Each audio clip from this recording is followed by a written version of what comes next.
السلام علیکم ناظرین، welcome to BHZ info zone. ناظرین، آج سے ٹھیک 51 برس قبل جب 2 جولائی 1973 کو عراقی حکومت کے خلاف ناکام فوجی بغاوت کی سازش کرنے والے چند فوجی افسران کو سزائے موت سنائی گئی تو سزا پانے والوں میں ایک شخص وہ بھی تھا جو حکومت پاکستان کو اسلام آباد میں ایک بڑی تخریبی کارروائی کے منصوبہ بندی کے سلسلے میں مطلوب تھا۔ ناظرین، صدر صدام حسین کے خلاف ناکام فوجی بغاوت کے سرغنہ کرنل کاظم سمیت دیگر 23 افراد کو سزائے موت سنا دی گئی، لیکن اس واقعے کا اسلام آباد میں چند ماہ قبل پیش آنے والے واقعات سے کیا تعلق ہے؟ ناظرین، صدر صدام حسین کے خلاف اس ناکام بغاوت کے ایک اہم کردار نثار سعود کا نام، جو کہ پاکستان میں ہونے والی ناکام تخریب کاری میں پایا گیا اور اس میں وہ حصہ دار تھے۔ پاکستانی میڈیا میں ان کا تعارف اسلام آباد میں واقع عراقی سفارت خانے کے سیاسی کونسلر کے طور پر کیا گیا، تاہم دیگر ذرائع انہیں سفارت خانے کا ملٹری اتاشی بیان کرتے تھے، لیکن وہ دونوں عہدے اس امر کا اشارہ کرتے ہیں کہ وہ عراقی انٹیلیجنس کے لیے کام کرتے تھے۔ ناظرین، الحمدللہ پاکستانی انٹیلیجنس کی بر وقت کارروائی کی وجہ سے اسلام آباد میں ان کا آپریشن ناکامی سے دوچار ہوا۔ پاکستان انٹیلیجنس آپریشن کے نتیجے میں اسلام آباد میں عراقی سفارت خانے میں نثار سعود کی رہائش گاہ سے بھاری مقدار میں اسلحہ اور بارود برآمد ہوا۔ 10 فروری 1973 وہ دن تھا جب اسلام آباد میں عراقی سفارت خانے پر پاکستانی انٹیلیجنس اہلکاروں نے چھاپہ مارا اور سیاسی کونسلر نثار سعود کی رہائش بڑی مقدار میں اسلحہ برآمد ہوا۔ جن ڈبوں سے اسلحہ اور گولیاں برآمد ہوئیں ان پر نثار سعود کا نام بھی کنندہ تھا۔ ناظرین، حکومت پاکستان میں کسی کو بھی یہ علم نہیں تھا کہ نثار سعود کو آخر زمین نکل گئی یا آسمان کھا گیا۔ پاکستانی حکومت نے اعلان کیا کہ نثار سعود ہی وہ مرکزی کردار ہے جو پکڑے جانے والے اسلحے کے اس ذخیرے کے پس پردہ تمام کارروائی کے ذمہ دار ہیں۔ اسلحہ برآمد ہونے کے بعد نثار سعود کی تلاش کے لیے ہر جگہ چھان ماری، لیکن ان کا کچھ پتہ نہ چلا۔ سفارت خانے کی چپے چپے کی تلاشی لی گئی، ان کے دفتر اور گھر کو کھنگالا گیا۔ ناظرین، نثار سعود کے اہل خانہ میں ان کی اہلیہ اور 2 بیٹیاں بھی شامل تھیں، جنہیں بعد میں حفاظتی نقطہ نگاہ سے دوبارہ سفارت خانے کی عمارت میں پہنچا دیا گیا۔ عراقی سفارت خانے کی عمارت سے بھاری اسلحہ اور بارود پکڑے جانے پر عراق کے سفیر نے تمام ذمہ داری نثار سعود پر ڈال دی اور خود بری ذمہ ہو گئے۔ عراقی سفارت خانے کی تلاشی اور اس پر چھاپے کے نتیجے میں اسلحہ کی برآمدگی کی تمام کہانی ایک گولی سے شروع ہوئی، جس کے بارے میں پاکستانی انٹیلیجنس کے ایک مخبر نے اطلاع کی تھی۔ ناظرین، یہ گولی کراچی میں ایک کریٹ سے گری اور یہ کریٹ اسلام آباد میں عراقی سفارت خانے کا سامان تھا، جسے منتقل کرتے ہوئے ایک کریٹ سے گولی نیچے گری۔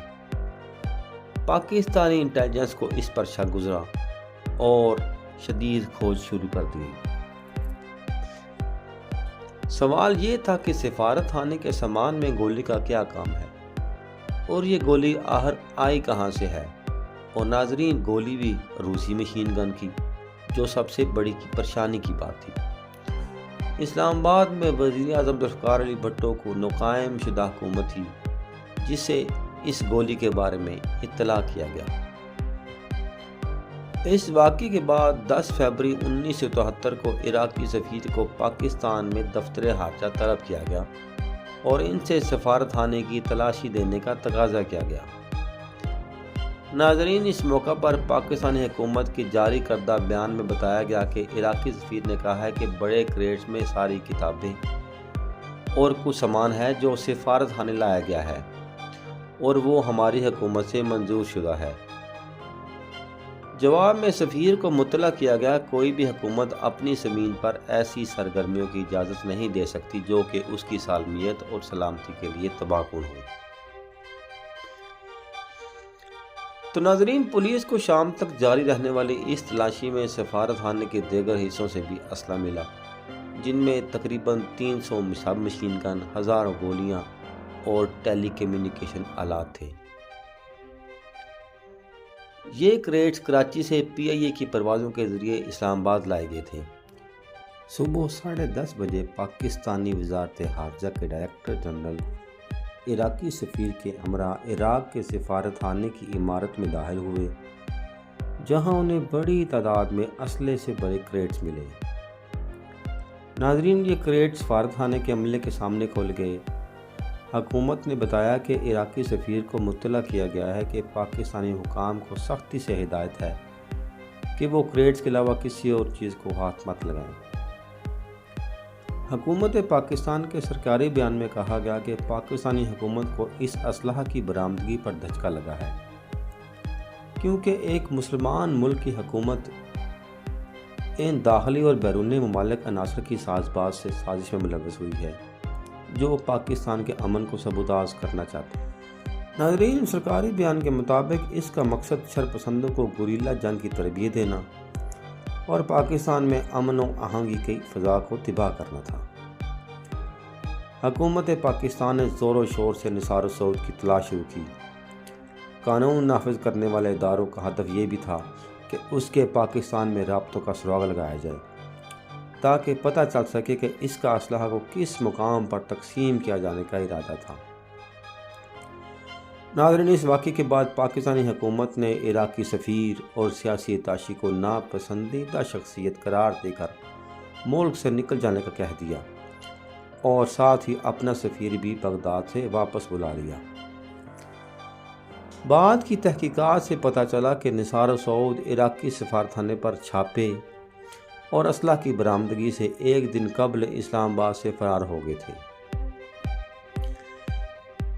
عراقی ایمبیسی سے اسلحہ کی برآمدگی کے تیسرے دن پاکستان پیپلز پارٹی کی قیادت میں وفاق میں قائم حکومت نے عطا اللہ مینگل کی سربراہی میں چلنے والی بلوچستان کی صوبائی حکومت کو غداری کا الزام لگا کر برطرف کر دیا، اور حقیقت یہی ہے کہ عراقی سفارتخانے سے اسلحہ کی برآمدگی کے بیک وقت ہونے والے واقعہ نے بھٹو کے الزامات کو تقویت دی۔